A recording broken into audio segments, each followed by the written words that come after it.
Hello friends, तो कैसे हैं आप सब। आई होप आप लोग बहुत अच्छे होंगे और आप लोगों की पढ़ाई भी अच्छी चल रही होगी। तो मेरी भी दिन की शुरुआत हो चुकी है, तो मैं अभी जियोग्राफी की क्लास ले रही हूँ। मेरी जियोग्राफी की क्लास 2 से 3 क्लास पेंडिंग हो गई थी। ठीक है, वैसे तो मैं डेली कोशिश करती हूँ कि मतलब ख़त्म हो जाए मेरी क्लासेस। तब मैं जिस दिन मतलब क्लास लाइव होती है उसी दिन मैं देखने की कोशिश करती हूँ। ठीक है, तो अभी सर करवा रहे थे पर्यावरण प्रदूषण का, तो वही मैं कर रही थी। तो मेरा आज का यही है कि मैं अपने जितने भी आज क्लासेस हुई हैं उन सबको कंप्लीट कर लूँ। सर ना मतलब कि ये करते हैं, फ्लो की चार्ट के द्वारा माध्यम से पढ़ाते हैं, तो मैं भी वही कोशिश करती हूँ कि फ्लो चार्ट बना लूँ। क्योंकि मेंस के टाइम पे ठीक है, अपने बहुत मतलब कि एक टॉपिक है, ठीक है, उसके बारे में आपने 2-3 पेज में अच्छे से लिख लिया, ठीक है, पर लास्ट में आपको ना रिवीजन करने के लिए होता है कि एक 1 पेज का नोट बहुत ज़्यादा इंपॉर्टेंट हो जाता है। हर टॉपिक का तो आप मेरे से नहीं बन पाया था, पर मैं कोशिश कर रही हूँ कि हर टॉपिक का यह है कि एक थोड़ा सा लास्ट में ना कि एक पेज हो जिसमें सब कुछ नोट हो, ठीक है, उसको लास्ट में पढ़ लिया जाए। और पेपर में ना जब 6 से 7 मार्क्स का क्वेश्चन आता है, ठीक है, हमको हर पार्ट में 5 क्वेश्चंस लिखने होते हैं, या साइंस में तो 6 क्वेश्चन पूछे जाते हैं। तो अब उसको लिखने में ना आपको फ्लो चार्ट बहुत ज़रूरी होता है। तो फ्लो चार्ट को आपको ना हर मतलब जो सर जैसे लिखते हैं, कोई भी सर पढ़ाते हैं वो फ्लो चार्ट में ही कोशिश करते हैं आपको पढ़ाने की। तो वैसा ही आप अपने कॉपी में बनाएं, ताकि आपके जो टेस्ट कॉपीज़ में और फिर जो आप फाइनल में लिखेंगे तो वैसा ही आपका वो रिफ्लेक्ट होगा। जब तक आप अपनी कॉपी में नहीं लिखेंगे और फिर उसको टेस्ट कॉपी में भी अप्लाई करना है, ठीक है, तो फिर शायद अपने आप ही देखना, आपको पेपर में जब फाइनल में लिखेंगे ना वो वैसा ही लिखा जाएगा। इसलिए जो बोला जाता है कि मेंस में प्रैक्टिस बहुत ज़्यादा इंपॉर्टेंट है। तो मेरा यही है कि मैं फ्लो चार्ट मैंने बहुत बनाए हैं अपने, मतलब कि नोट्स में भी बनाए हैं, मैंने टेस्ट सीरीज जितनी लिखी हैं उसमें भी लिखा है। आप अपनी बातों को बहुत ज़्यादा अच्छे से समझा पाते हैं फ्लो चार्ट के माध्यम से। तो आप एक वीडियो भी देख सकते हैं, मतलब यूट्यूब पे भी मैंने एक देखी थी, मेरे पास पीडीएफ भी होगी, आप बोलेंगे तो मैं शेयर कर दूँगी, जिसमें आप उन्होंने ना मतलब टाइप्स ऑफ फ्लो चार्ट बता रखे कि इस टाइप को भी इस तरह से हम लिख सकते हैं, या कितने टाइप के फ्लो चार्ट्स होते हैं अपनी बात को कन्वे करने के लिए। तो आप फ्लो चार्ट का ही माध्यम से ये करें, ठीक है। फिर सर ने अपना कि भाई आज जो है कि देखो आप देख रहे हैं कि मैंने इसमें पूरा ही फ्लो चार्ट मतलब थोड़ा सा आपका पेज ज़्यादा लेता है, तो 6 से 7 जो मार्क्स का आता है ना उसमें आपके पास टाइम भी बहुत कम होता है, ठीक है। मान लीजिए ना कि मतलब उसको 4 से 5 मिनट में आपको लिखना भी होता है, क्योंकि उस क्वेश्चन को आपको लिखना भी है, पहले समझना है क्वेश्चन, जो बात पूछी गई है उसको वही पॉइंट पे लिखना भी है। तो आपको अपनी बातों को ना मतलब फ्लो चार्ट के माध्यम से मतलब अच्छे से कर सकते हैं। बस मेरा यही इतना बोलने का मोटिव था कि आप फ्लो चार्ट का अच्छे से उपयोग कीजिए, ठीक है। तो फिर ये दूसरी क्लास स्टार्ट हो गई थी अब जलवायु परिवर्तन की। तो सर जलवायु परिवर्तन के बारे में पढ़ा रहे थे। तो अभी ये वाला टॉपिक भी बहुत इंपॉर्टेंट है, और ये वाला टॉपिक आपका ज्योग्राफी में भी इंपॉर्टेंट है, ठीक है। आपको साइंस टेक में भी करके पूछ सकता है कि हम जलवायु परिवर्तन को रोकने के लिए साइंस टेक का प्रयोग कैसे कर सकते हैं।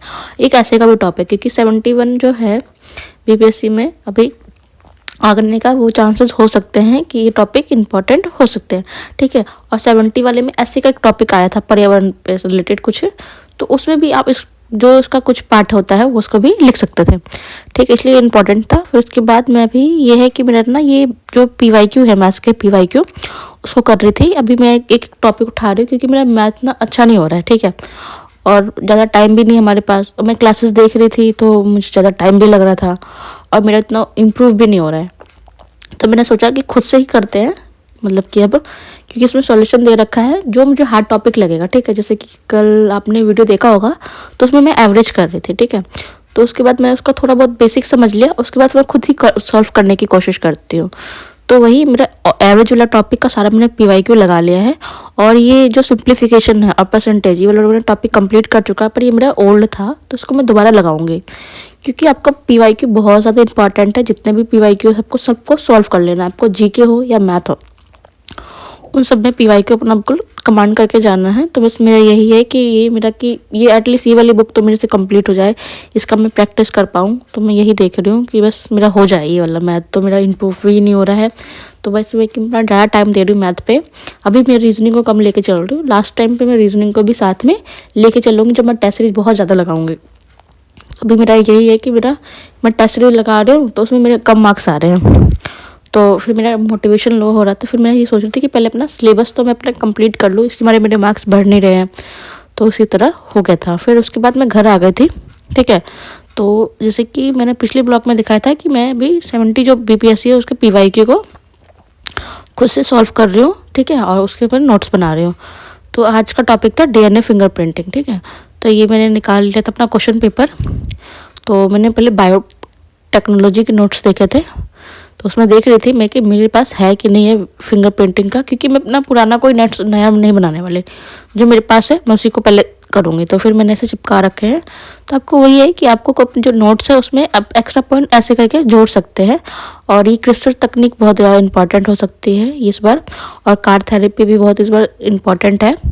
तो ये बायोटेक्नोलॉजी के मैं सारे नोट्स हैं, मैं आपको दिखा रही हूँ। उसमें मैं देख रही थी कि फिंगरप्रिंटिंग वाला मेरा नोट्स है कि नहीं है। तो बस मैं वही सर्च कर रही थी। अभी मेरा यही है कि मेंस में कि जो मेरे पास पुराने नोट्स हैं उनको पढ़ूंगी, और जो नया टॉपिक जैसे कि कुछ हुआ है इंक्लूड, उसको बस इंक्लूड करके बस इतना ही करना है इसमें।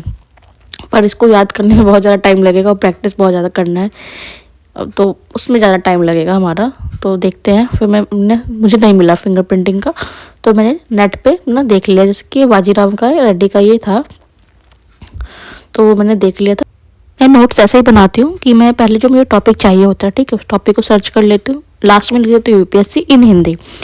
तो जो भी वेबसाइट होती है, जैसे बाजीराव रेड्डी का है, या दृष्टि का है, या विजन का है, ठीक है, एक नेक्स्ट आईएएस का भी बहुत मैं आजकल देख रही हूँ, तो वो सब मैं देख लेती हूँ, ठीक है। तो मेरा डीएनए फिंगरप्रिंटिंग का इन फोरेंसिक वाला जो तकनीक था वो मैंने पूरा लिख लिया अच्छे से।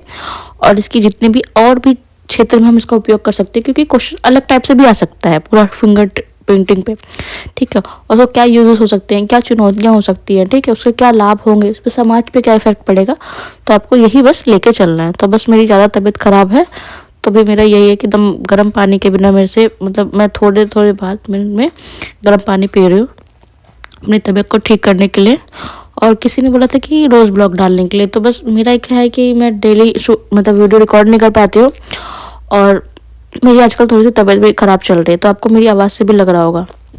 तो फिर मैंने अपना एक इसरो का टॉपिक देखा था कि कुछ मैं इसरो का आज कर लेती हूँ, क्योंकि मेरा स्पेस का मुझे अपडेट करना अपना पूरा डाटा, ठीक है। और ये मेरा वर्कबुक में भी था, तो उसको मैंने थोड़ा बहुत अपना डाटा अपडेट किया था, और कुछ ज़्यादा मैंने किया नहीं था अभी इसरो में, ठीक है। तो फिर मैंने अपना सारे जो नोट्स है, बस मेरे एक ही मैंने आपको बताया था कि आपको एक एक सब्जेक्ट का एक फ़ाइल बना लेनी है। उस फाइल में जितना भी आपको साइंस टैग, जैसे कि मेरी फाइल है साइंस टैग की, तो इसमें मेरा जितना भी डाटा है साइंस टैग का ही, उसमें जो मेरी टेस्ट सीरीज़ है, ठीक है, या जो भी मेरे नोट्स है उसके बाद है, ठीक है। फिर उसके बाद मैंने आज ऐसे टॉपिक स्टार्ट किया था, ये वाला टॉपिक आप जो देख रहे हैं। उसके बाद फिर ये एडोटेरिया का टॉपिक था, ठीक है, तो मैंने उसे पढ़ लिया। तो पर ये मुझे अच्छा नहीं लगा, ठीक है। ये नहीं है मैं बोल रही, कंटेंट अच्छा होता है इनका भी, पर इनका मुझे ये वाला ऐसे वाला टॉपिक बिल्कुल भी अच्छा नहीं लगा। उन्होंने बस एक टॉपिक को उठा, एक मतलब उस टॉपिक में से भूख को उठाया और उस पर ही उनको बिल्कुल डिफाइन कर दिया, क्योंकि हम उस तरह पे बहुत तरह से सोच भी सकते हैं, ठीक है, कि उसको कैसे ले सकते हैं। तो उसके बाद फिर मैंने अपना पहले कि उसको मैंने पढ़ लिया था, तो मेरा मूड ख़राब हो गया कि अच्छा ऐसे तो लिखा नहीं इन लोगों ने, तो खुद से देखते हैं। तो फिर मैंने अपना, तबीयत ख़राब थी मेरी ज़्यादा, तो फिर मैंने अपने लिए दवाई खाई। तो अभी मैं बस ये नॉर्मल दवाई खा रही हूँ, जस्ट कि बस ठीक हो जाए, एंटीबायोटिक की ज़रूरत ना पड़े मुझे, और दूध में हल्दी मिला के पी रही हूँ ताकि मेरी तबीयत ठीक हो जाए। उसके बाद फिर मैंने अपना ऐसे स्टार्ट किया था। तो मैंने ये पूरा खुद से ही मतलब कि लिखने की कोशिश की है, लिखने की कोशिश नहीं की मैंने इसका एकदम ब्लूप्रिंट टाइप का बना लिया है कि इसमें ये पॉइंट हम जोड़ सकते हैं इसका भूतकाल से वर्तमान काल से। और मुझे एक यूट्यूब पे वीडियो भी मिली थी, मैंने उसका भी सहारा लिया था उस टीचर का, कि उन्होंने कैसे समझाया है उसको। और फिर उसके बाद फिर मैंने उसको और जोड़ा, ठीक है। कुछ हमने कोट भी जोड़े, क्योंकि कोट के बिना मतलब कि आपके जो ऐसे में वो वजन नहीं आता है, तो वो भी लिख सकते हैं। उसके बाद फिर मैंने कुछ एग्जाम्पल भी लिख दिया, जैसे कि ये देखो अमर्त्य सेन का, मूलभूत आवश्यकता मानवीय गरिमा की आधारशिला होती है, ठीक है, अर्थ के बिना सब व्यर्थ है, इस तरह से आप लिख सकते हैं। तो बस मेरा यही रहेगा कि मैं एक टॉपिक उठाऊंगी, उस टॉपिक से रिलेटेड जितना भी मुझे माइंड में आएगा उसको मैं लिखती जाऊंगी, लास्ट टाइम में उसकी मैं रिविजन करूंगी बस। फिर उसके बाद मैं थोड़ा सा कुछ जीके का देख रही थी, पर मैंने पढ़ा नहीं था क्योंकि मेरी तबीयत ज़्यादा ख़राब हो रही थी। तो बस आज के लिए इतना ही, थैंक यू।